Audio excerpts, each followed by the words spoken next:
George Harvey Aston தென் திருவிதாங்கூரின் ஆரம்பகால அர்ப்பணியாளருடன் இணைந்து கல்விப் பணியில் தனது பங்களிப்பை தந்தவர்.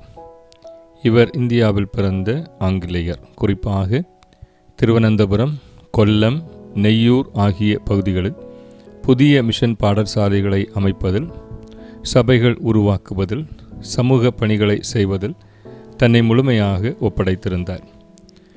தென் திருவிதாங்கூரில் மக்கள் கற்றுக்கொள்ள வாய்ப்பு இல்லாத காலம் அது. ரிங்கல் தோபே ஐயர் வாயிலாக மயிலாடியில் 1809 ஆங்கில பள்ளி ஆரம்பமானது. தமிழ், ஆங்கிலம், மலையாளம், கணிதம் கற்பிக்கப்பட்டது. தொடர்ந்து வந்த அருள்குரு சார்ல்ஸ் மீட் ஐயரால் நாகர்கோவில் செமினரி உதயமாயி கல்விப் பணியில் தனது பங்களிப்பை தந்து வந்தது. பெண் குழந்தைகளுக்கான பாடசாலை பின்னாட்களில் ஆரம்பிக்கப்பட்டது. ஆலயம் இருந்த இடங்களிலும் பாடசாலைகள் ஆரம்பிக்கப்பட்டன.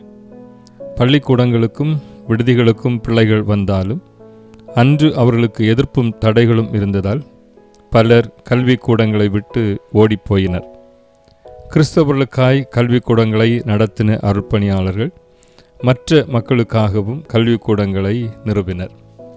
மீட்டையர் தஞ்சாவூருக்கு போன போது கோலாஃப் ஐயரால் பயிற்றுவிக்கப்பட்ட திருவாளர்கள் மெக்கலாய் மற்றும் ஜார்ஜ் ஹார்வி ஆஸ்டன் ஆகியோருடைய உதவியை கேட்டு பெற்று அவர்களை திருவிதாங்கூருக்கு அழைத்து வந்தார்.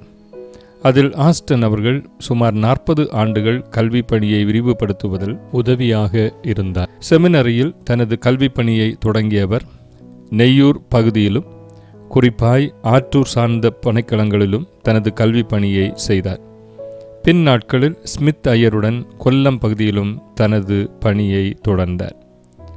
கல்வி பணியில் முழுமையாய் தன்னை ஒப்படைத்த திரு ஆஸ்டன் அவர்கள் 1860 தனது பணியிலிருந்து ஓய்வு பெற்று கொல்லத்தில் வசித்து வந்தார். 1861 ஜூன் மாதம் 6 கொல்லத்தில் இருந்து திருவனந்தபுரம் வரும் வழியில் காயலில் மூழ்கி மரித்து போனார்.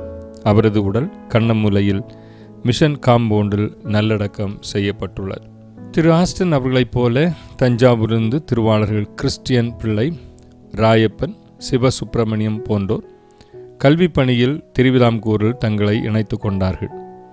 கொல்லம் பகுதியில் திரு ஆஸ்டன் அவர்கள் செய்த பணியை லண்டன் அருள்பணி சங்கத்தின் பார்வையாளராகிய ரெவரண்ட் டேனியல் தையர்மேன் மற்றும் திரு ஜார்ஜ் பென்னட் ஆகியோர் பாராட்டியுள்ளனர். திரு ஆஸ்டன் அவர்களின் புகைப்படம் கூட கண்டுபிடிக்க இயலவில்லை. ஆனால் நம் முன்னோர் கல்வி அறிவு பெற 40 ஆண்டுகள் தன்னை தந்தவர் என்பது பெருமிதமே. கல்வி தந்தவர்களின் பெயர்களையாகிலும் மறவாமல் கடவுளுக்கு நன்றி சொல்லுவோம்.